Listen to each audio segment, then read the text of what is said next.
20 years ago, if you were very lucky, you may have got a copy of this for Christmas, the Doctor Who Annual 2006.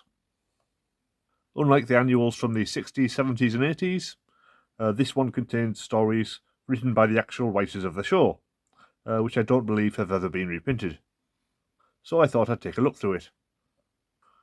Technically I'm skipping ahead in my rewatch, as this did not come out until the first series was over, but all of these stories are set before The Empty Child, so I figured it would be okay to slot it in here.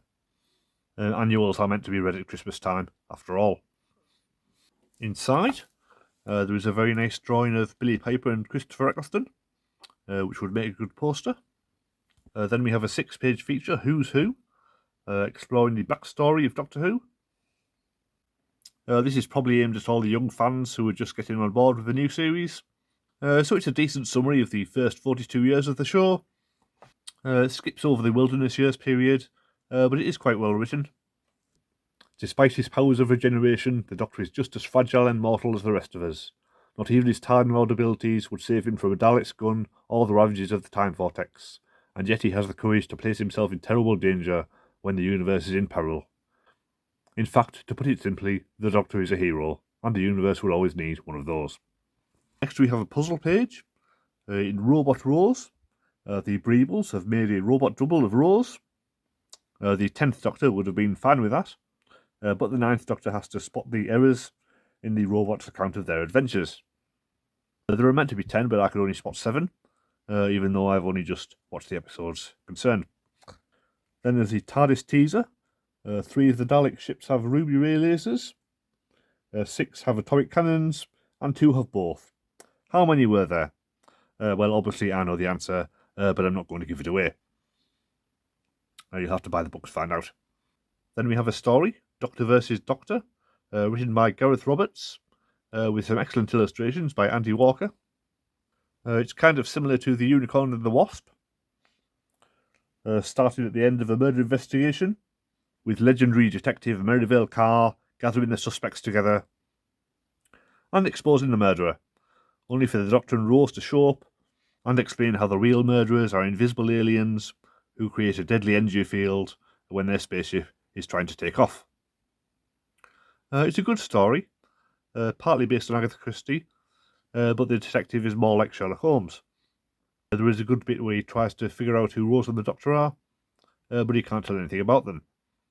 But then he does manage to figure out Rose. Dr. Carr pointed at her. "You, my dear, are a shop girl. You're very used to apologising for somebody else's behaviour, and I don't think it's the Doctor's. No, you haven't known him long enough to make sense of that. I'd say it was your mother. You're an only child, and the Doctor is the most stimulating person you've ever met. You pray that you will stay at his side forever. He makes you alive. Also, I think you were perhaps courting a young gentleman, but he wasn't exactly up to scratch." Rose swallowed and shivered. "You're either telepathic or just very, very scary."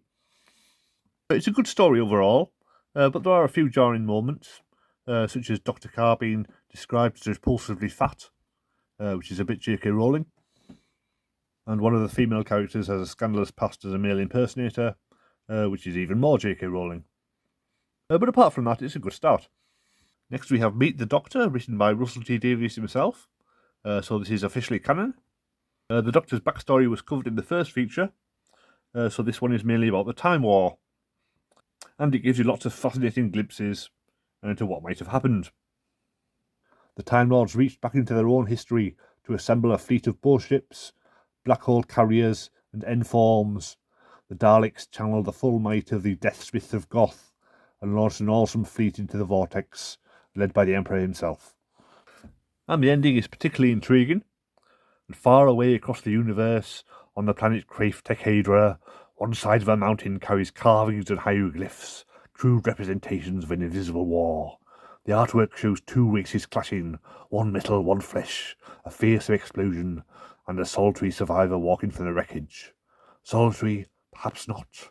Under this figure, a phrase has been scratched in the stone, which translates as, "You are not alone." So that's already teasing the arc story of Season 3, which wouldn't be aired for another 2 years. Clearly they were planning very far ahead. The Masks of Makassar, It's written by Paul Cornell with illustrations by Martin Geraghty. And the Doctor finally takes Rose to an alien planet. The sky was livid purple. Dark storm clouds were appearing on the horizon as the giant red sun was setting. The quality of the light made the rocks of the mountain shine red and deep blue. It was just starting to rain, and the first winds of the oncoming storm were hitting the walls of the castle that stood on the peak, slapping shutters against their frames and making the corridors howl. Basically, this guy Makassar has invented masks that allow everyone who wears them to join together in a hive mind, which is never a good idea. Rose is intrigued, but the Doctor thinks it's all very sinister. There is a good bit where she thinks he's prejudiced because it reminds him of Time Lord technology. Of course, it turns out to be malevolent, and Makassar is just out to take over the universe. And the Doctor and Rose end up in a mental version of the Powerless state. So you can see how it could have been adapted to TV. The alien planet is basically just a castle. So even on the 2005 budget, it could have worked. So in the end, the Doctor stops him and everything's fine. It's an okay story, but not one of the best in the book. Mr. Nobody is the only comic strip, written by Scott Gray with art by John Ross. An ordinary guy called Tyson is beamed up to a spaceship by the alien Vandos, who believe him to be the reincarnation of a war criminal. There are some scary creatures with mouths full of fangs, but it's basically just a standard runaround.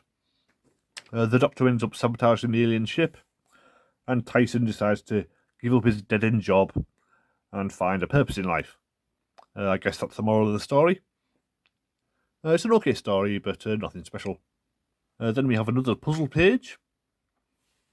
The Van Staten code gives you a Slovene message in hieroglyphs to decipher. So that could have filled a few minutes if you were really bored in the times before smartphones and iPads.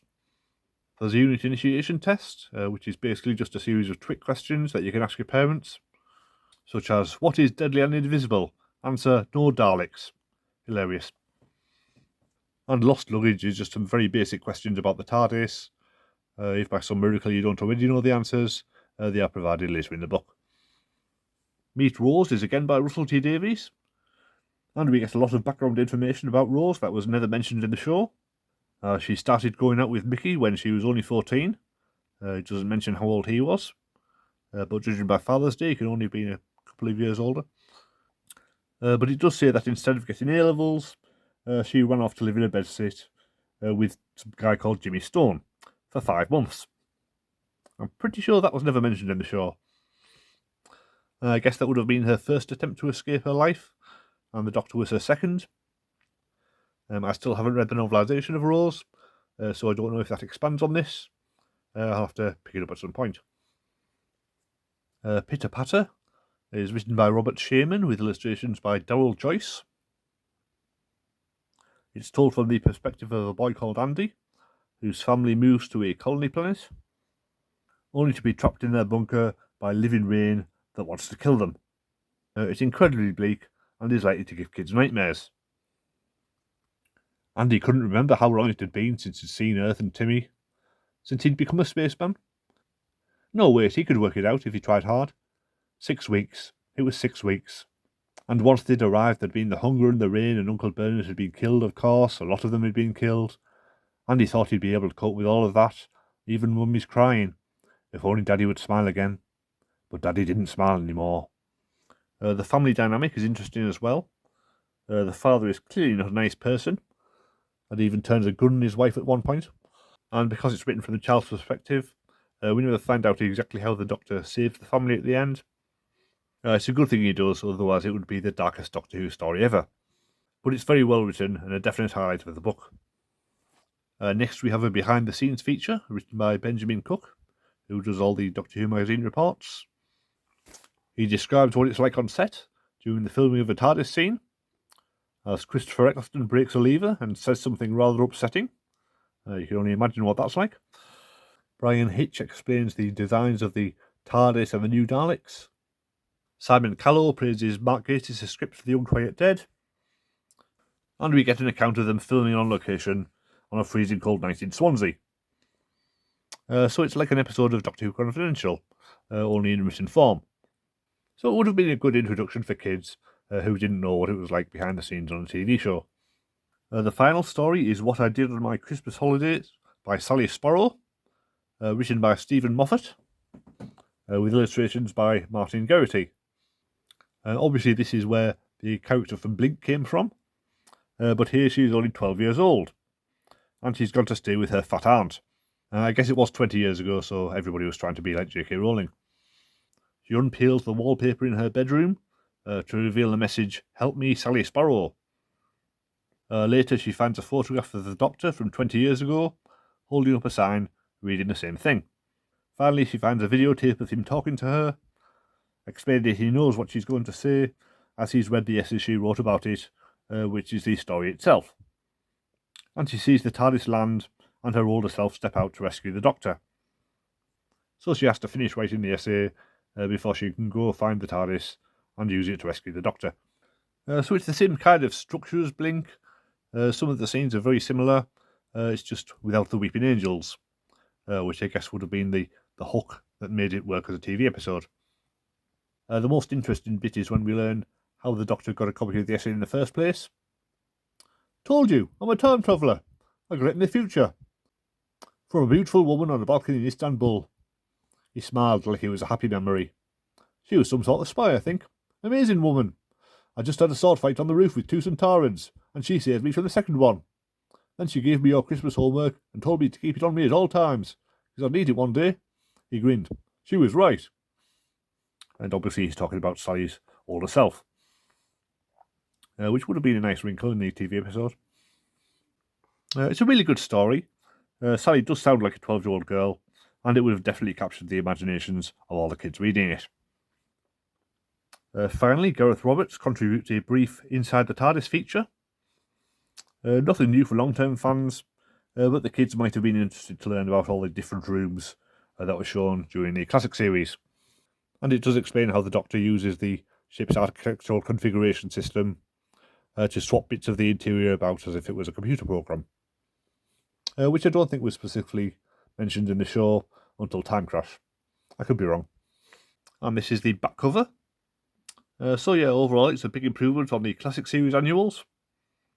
The stories are much better, the artwork is excellent, and all the added background details from Russell T Davies make it feel you're getting some essential new information. The stories by Shearman and Moffat are probably the best, but they're all far better than the old standard. I'll definitely be trying to get hold of the next few annuals, although I gather that for the next few years it's the storybooks that have the text stories. The annuals are just games and puzzles for the younger readers. So I figure I'll be looking for the storybooks for the next few years, and after that the Brilliant books. But you won't have to wait till next Christmas. I will cover them as part of my rewatch around the same time as I talk about each Christmas special. So that should be every 3 or 4 months. So please subscribe if you enjoy this kind of thing, and Merry Christmas.